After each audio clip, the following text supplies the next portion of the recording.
Minnesota had their breakout last year. We're going to highlight players this year who are breaking out by crafting lineups and starting fives of the most improved players in the NBA this year. We can go one by one, however you guys want to kind of form it. But I feel like there's a lot of guys this year, a lot of under the radar players and guys who have dealt with injuries and been given opportunity who have really shined. Okay, I'll run my first point guard. So this my point guard to start my most improved list. It's Ty Jerome, man. I mean, why would I not pick Ty Jerome? Listen, Ty Jerome was in essentially the doghouse for JB Bickerstaff, and I forgot who told me this. I heard it on Friday, but apparently last summer, Ty Jerome was killing it in training camp, and I don't know if it was last This summer or summer. yeah. So last summer, last summer, John. Yeah, like 2024. Jesus. Yes, last summer. Yeah, John, you're messing me up. So yeah, last summer, the summer that just passed. So me and John are on the same page. Coaches were like waiting for Ty Jerome to stop killing the team, and he just kept killing the team more and more and more, which kind of got him into the lineup. Shooting like under 20% from three in his last 5-6 games. Granted, makes sense on a losing streak. But Ty Jerome has been such a calm storm for Cleveland off that bench. I mean, he's been the pace setter. He's been a guy that's been able to go get his own, be really efficient. A guy that's been kind of giving Garland and Donovan Mitchell some relief because, not a ton of responsibility on them because you have another guard off the bench that can kind of fulfill that role, that can kind of give you those big games. And for a team that, was kind of trying to have a different energy than prior years, Ty Jerome has been a big part of that. This team is about to win 60 games, and Ty Jerome has been arguably their best player off the bench. They've been their most consistent player off the bench. And you got to love what he's done.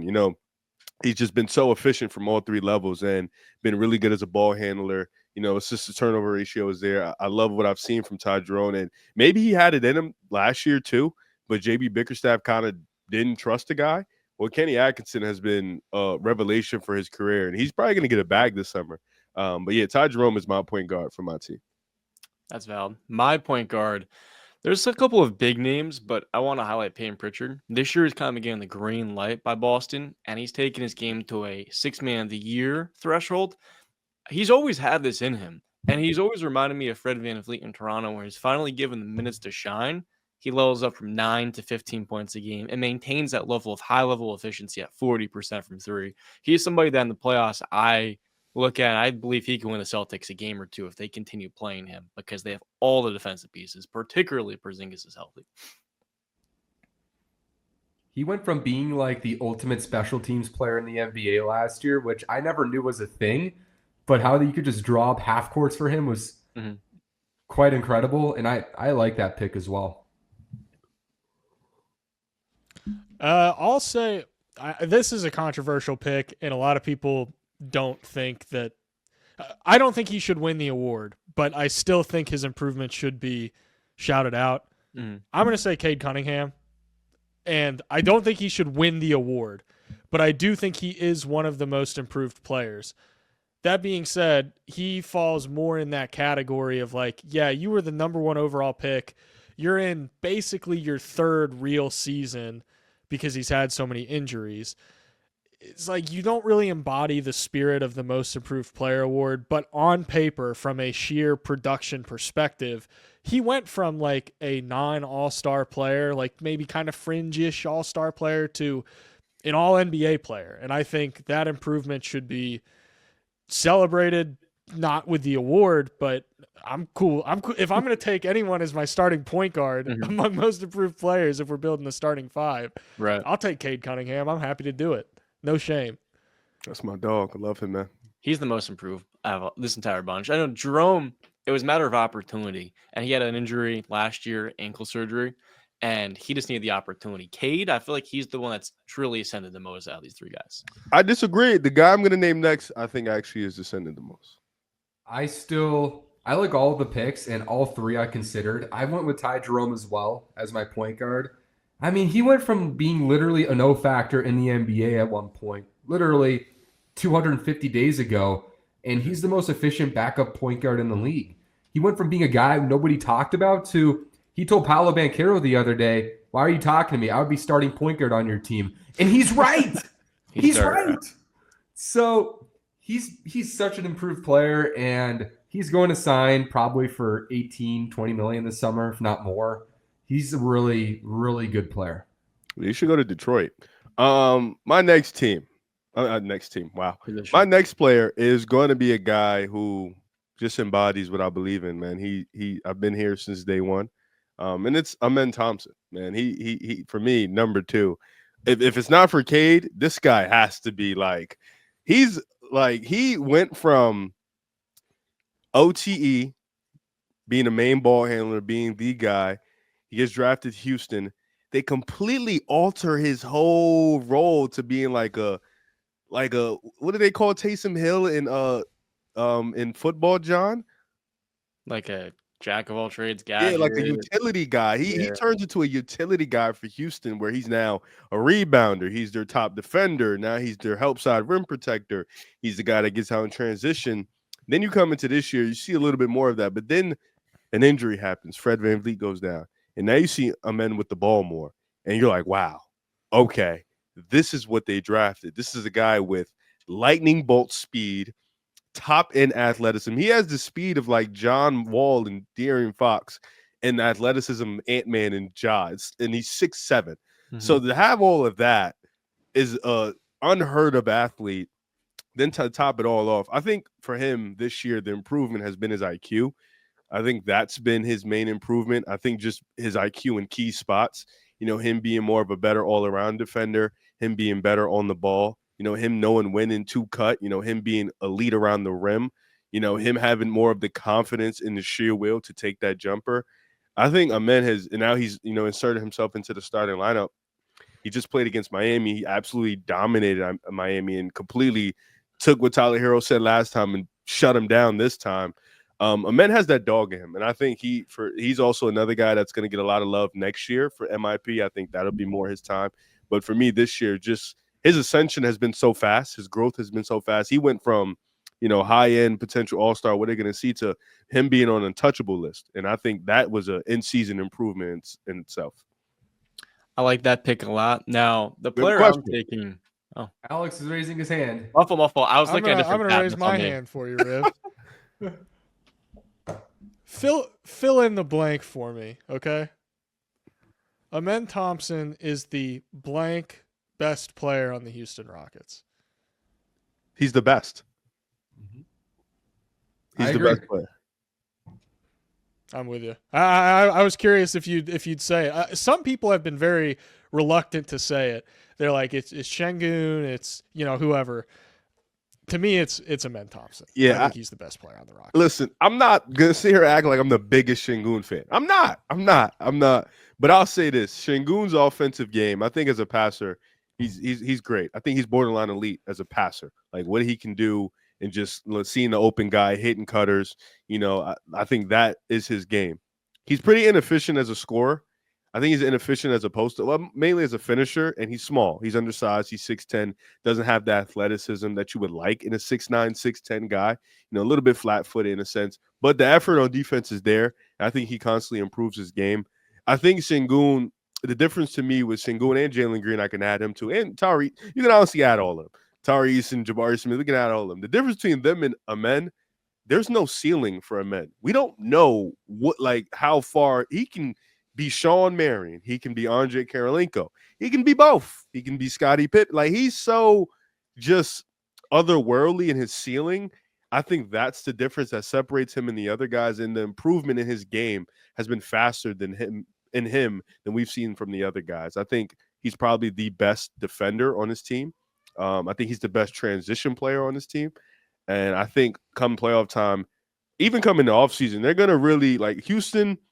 They paid Şengün, they paid Jalen Green, but they're secretly in that office like, nah, this is a men's team. We are building this thing for a men. We're just trying to figure out everything, see how he looks in the playoffs, which I think with him, the shooting is going to suck, but he does so many great things on the court. You're not going to be able to leave him off the floor. That's valid. Now, I have a pick for, and I think this is the most improved player in the NBA, particularly with Norman Powell no longer being eligible, because he would have been my selection. Christian Brown was somebody that a lot of people this offseason overlooked when the Nuggets let go of and lost Contavious Caldwell-Pope. And this season, he has been the most efficient perimeter player in the NBA, shooting over 70% at the rim, 39% from three, 46% from mid-range, 66% true shooting. And as a wing, he's playing over 60% of his minutes at the two, nearly 60% from the field. He doesn't take threes, but when he does, he hits them. And defensively, someone that can guard 2 through 4 is a good help defender. And for Denver, he has been one of the most reliable players for them this season. If Jokic misses time, if Aaron Gordon misses time, you can expect Christian Brown to have a productive night. And that's someone who, for me, jumping from 7 to 15 points a game while getting the starting nod, I believe really does deserve the award. It's not your second overall pick taking the unexpected year 2 or 3 leap. No, this is a late first round pick, a guy who's taking the 20s, just continuing to develop after a prolific college career, and I think he should win Most Improved. I like that pick. Ooh, Excuse What's the my name? cat That's awesome. jumping up on my desk. Shout out to the cat. Wilson. He's named after the volleyball from Castaway. oh That's sweet. awesome. Anyways, I'm going with Trey Murphy. He's injured now. I'm pretty sure he's going to miss the rest of the season. Mhm. He tore his labrum just like John allegedly did. Yeah. So he's been great this year. I've been really impressed with how he's kind of ascended from.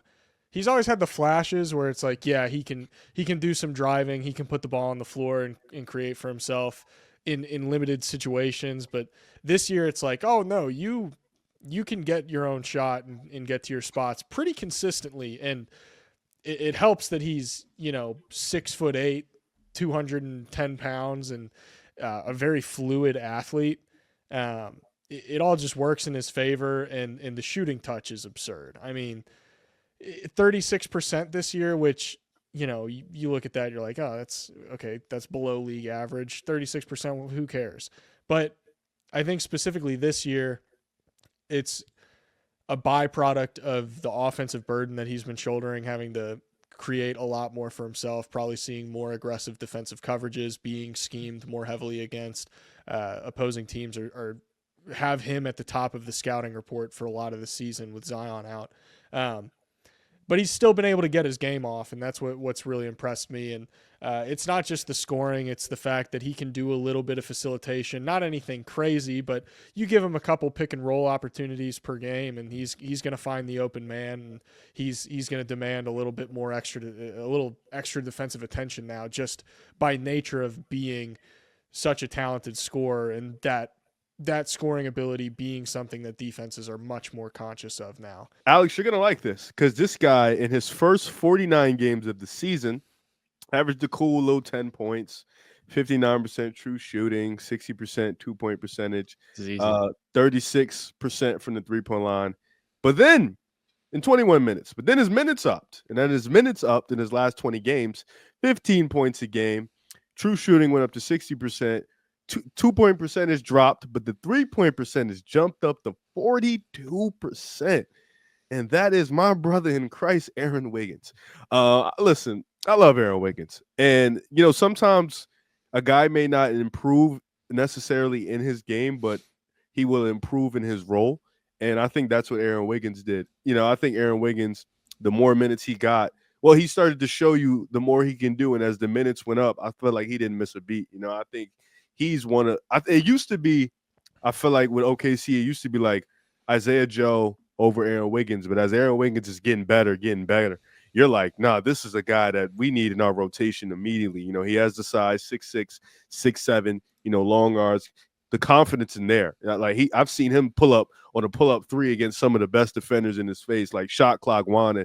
Aaron Wiggins has that confidence, and then he's really versatile. And I think for OKC, a team with 50,000 draft picks, just from a league perspective, if you are looking at trading a big star over there, Aaron Wiggins is a guy you might want to grab. Like, hey, look, we want Aaron Wiggins. This is a guy who can probably blossom in a much bigger role, but I think I love Aaron Wiggins' game. I think he has blossomed into that next guy to potentially, maybe if Dortz is gone, Aaron Wiggins can step up, because offensively he just gives you more than a lot of those guys on OKC. Even Alex Caruso, I think he's super valuable, but Aaron Wiggins, I yeah. think he gives you more on offense. Can I clarify something or just verify one thing? So for the draft rules, is it like, are we doing like a draft where we each pick an individual player, or I'm not sure. Are we? What's the what's the rule? I don't even know because there's 4 of us, so you have to really dig deep into a top 4 for each position. So up Right. to you. I have top 3 for each position. Yeah, I kind of put a list because I knew y'all would grab somebody, so I have a list. Like, are we making like starting lineups that we think would win, or are we making like individual players? Or because I literally just stole Ty Jerome from Riv at point guard, and I didn't realize I did. Good. I'm glad he did. Okay, buddy. Yeah.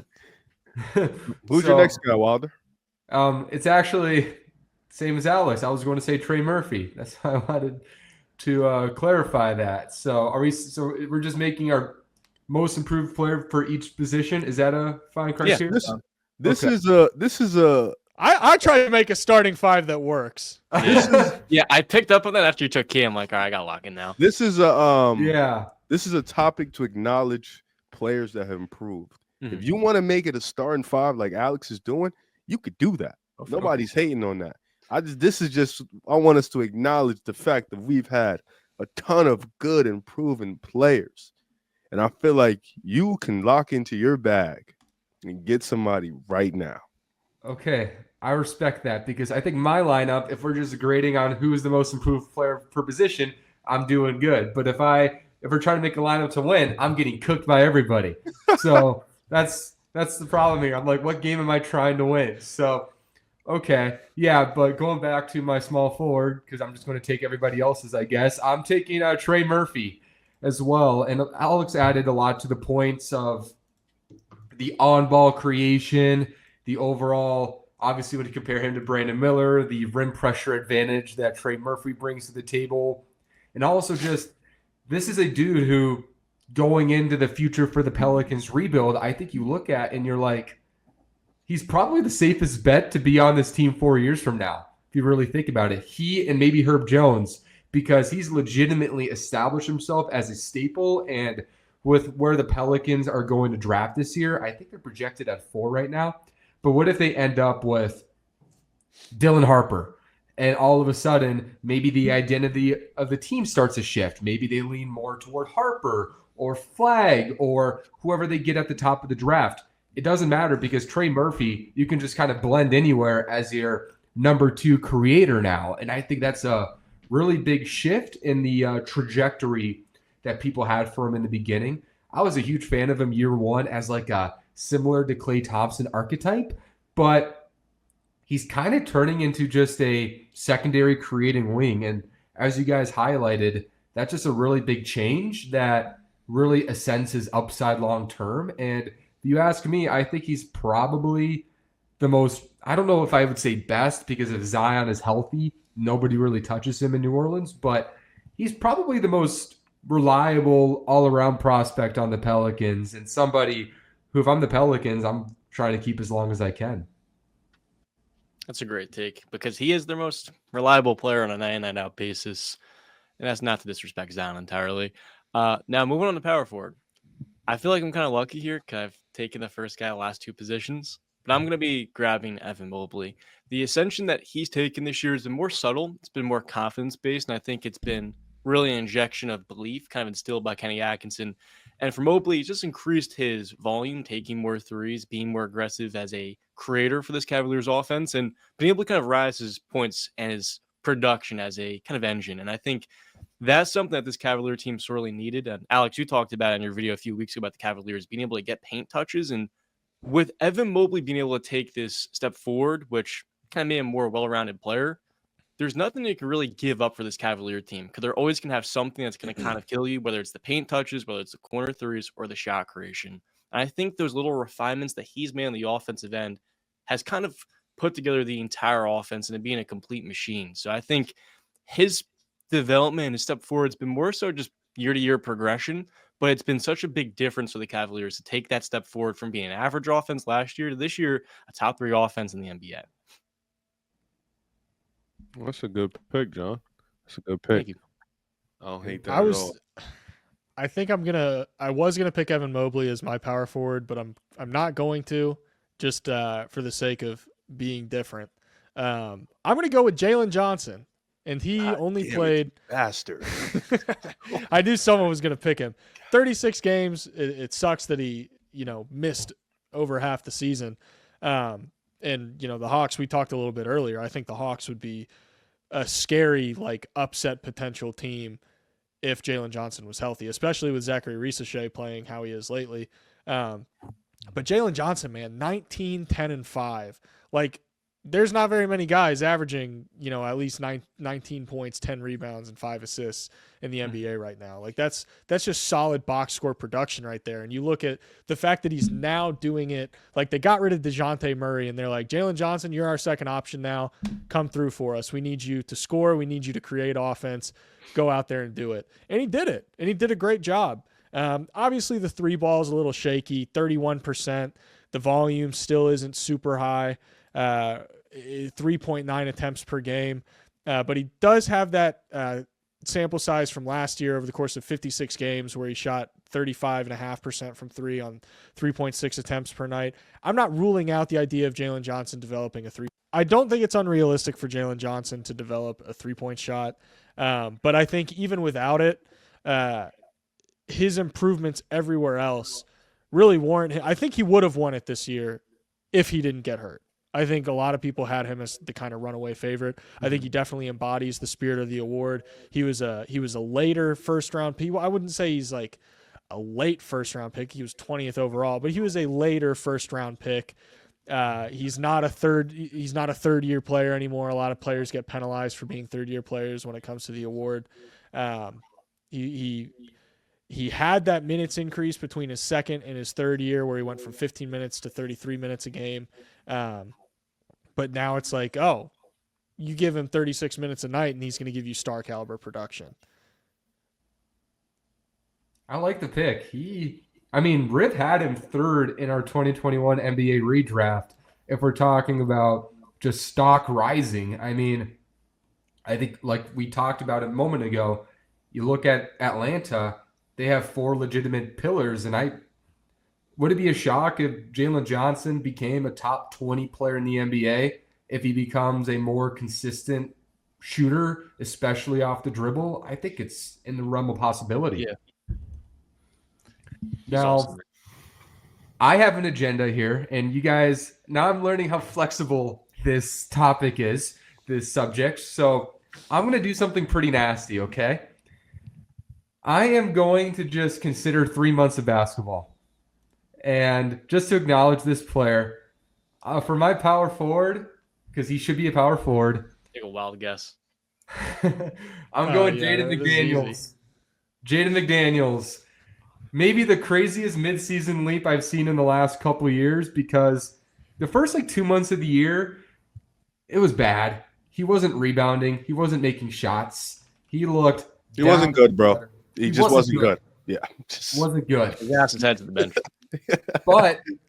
But the moment the team started getting a little hurt and they had to change his role, they kind of discovered they've been playing Jaden McDaniels the wrong position for almost his entire career since his rookie year. In 2025, he's given you over 15 points, nearly 8 rebounds, 3 assists, 3 stocks, 52% from the field, 37 from 3, 87 on the line. The efficiencies leap. And then if you bring that down to February, he's given you nearly 18 a game, right? So Jaden McDaniels, my thing is usually players don't improve that drastically mid-season unless there is a positional change. But I think because Minnesota decided, okay, we're going to have Jaden more, we're going to use him more like a big. We're going to involve him more in screens, put him in the dunker spot, let him attack closeouts off the dribble more consistently. Stop just shooting corner threes and guarding guards. We're going to have you defensively rotate more consistently. We can throw Jalen Clark or Anthony Edwards out on you as the guard defenders at times, and you can roam, protect the rim. He's showcasing the versatility he's always had, but has always been restricted. I think the biggest loser of the Rudy Gobert trade 2 years ago was Jaden McDaniels. because he was more forced to play a role that he just simply stunk at. Like having him shoot corner threes and guard perimeter defenders, like he can do that. He made all defense guarding the perimeter. But Jaden's versatility is found, playing within more 18 feet on both sides of the floor. And now he's rebounding consistently. I think Jaden McDaniels, his stock is all the way back. And I'm glad I can bring this agenda. But it's honestly just like a mid-season most improved player because the start of the year was rough. Yeah, I'll rattle off my last two guys. Malik Beasley, man. Malik Beasley. Like, and it's not for more Good pull. him improving anything, because I feel like he's still the same guy. It's just changing the narrative, improving the narrative, I'd say, about who you are. You're coming into Detroit, you're kind of on a minimum. The contract isn't crazy. I think it's like a 1 year or something like that. And Detroit's kind of getting bashed for their offseason, like, oh, you brought in Malik Beasley, Tim Hardaway Jr., like Quentin Grimes. Losing Quentin Grimes is still an L for them. I don't care what nobody says. Yeah, but Malik Beasley has been kind of their saving grace this year. Just been an elite shooter from everywhere, especially the 3-point line. Has given Cade kind of that confidence of like, all right, I know I got a guy on this floor that can make a jumper. I know I have a guy. They're not putting Asar Thompson in the corner anymore like Monty Williams did. We actually have competent shooting, and Malik Beasley, he's been a part of that. He's been in some games where he's really completely, like, I remember that Boston game in Detroit. He was talking his shit, hitting threes, like, stunting on him. Like, Malik Beasley definitely is going to get a big contract this year. Hopefully he stays in Detroit, because I think as a sniper, he's been a connector for them guys on offense. And then my last guy, man, Ivica Zubac, man. He's dude. Dang it. Beats up. He's the man. What can I say? 2 players, man. I didn't know we were doing that. What can I say more about this guy, man? I mean, been super high on him. He's been great. He's been great, and the Clippers needed it too. Losing Paul George, Norman Powell said, less is more. Norman Powell's been great, but especially with Kawhi missing the early part of the year, you kind of needed somebody to be that. And James Harden and Zubac has been one of the best guard big man duos in basketball this season, specifically in the pick and roll. And then of course Zubac in the post has always been underrated, but now he's getting more opportunity because of his confidence. And he has a post game. Like, it's legit. Like, it's no slouch. He's big, he's strong. He's 7 feet tall. He's a good long wingspan, and he has a hook shot. And there's not many of those in the league anymore, but he's able to utilize that and then bank it on the top that he's not a cone on defense. Like, he's actually a really, really good rim protector. He's a really elite rebounder. He's been great for this Clippers team. They got him on a steal, getting them from the Lakers. And every year in LA, he's consistently improved for them. And he's been one of their saving grace. Even his contract is nothing too crazy. Like, I think it's like a steal deal. Like, Zubac has been one of the 7-8 best big men in the league. And I think that is a huge, huge, huge confidence boost for this Clippers team going to the playoffs. Shout out to Harden, too, because he's helped immensely in Zubac's growth. 30 there, 9, 13 shots. Zubac is why they win a playoff series, but it's Harden playing as well as he has, too. We haven't talked about that enough. He's been amazing. It's just like, we know him in the playoffs, man.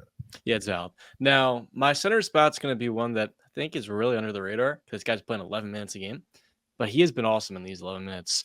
That's Jay Huff in Memphis. This is one of the deepest front courts in the NBA. For 36 minutes, he's averaging 21 points a game, and his efficiency this year, 80% at the rim, 40% from three. He's taken a lot. I mean, per 36, he's gained up 10 and making 42%. And for him to step up, I mean, he was in the Nuggets last year. If he would have gotten this opportunity in Denver behind Jokic, you know how much it would help to have him behind Nikola. Anyways, we have DeAndre Jordan, Zeke Naji. He's been awesome for Memphis in every opportunity. And when you look at kind of quality backup bigs, he's at the top of the list offensively, because he's someone that we saw in Summer League 2 years ago playing with Damon Thompson, a quality lob threat, the vertical spacing, and he can really open up the floor in a lot of different lineups. Good sneaky pick. My pick, I was going to get real weird with it, but I'll take, I guess, a safer, less crazy option. I'm going to go with Jalen Duren. And I know he's a third-year player, There you go. which some people shy away from when it comes to most improved players. But for this particular context where I'm trying to build a starting five and knowing that Zubac is off the board in this hypothetical draft, I'm going with Duren. And it's interesting because normally with these third-year players, they get more minutes and their production improves. With Duren this year, he's gotten less minutes, and he's, box score wise, he's averaging fewer points per game, fewer rebounds, but his defense has improved, from when you improve from horrible to like not quite terrible, it's like, yeah, it is what it is. But specifically in the context of this starting five that I'm building, I think we've got enough defense to deal with that. But I've just been impressed with him embracing just being a lob threat with Cade. I think he's done a really good job just utilizing that athleticism that he has. Like, people forget how insane of an athlete he is. That was one of the biggest things that he was praised for coming out of college, was just the physical traits were nuts. And his efficiency has skyrocketed this year. Last year, 61.9%, nearly 70% from the field this year. He's also, I think, kind of an underrated passer. 2.5 assists per game. No one's really going to look at that and bat much of an eye. But I feel like the amount that he does in terms of initiating dribble handoffs and stuff, and his awareness on the floor to kind of orchestrate this kind of stuff, is where a lot of his value offensively is provided, outside of just being that vertical threat.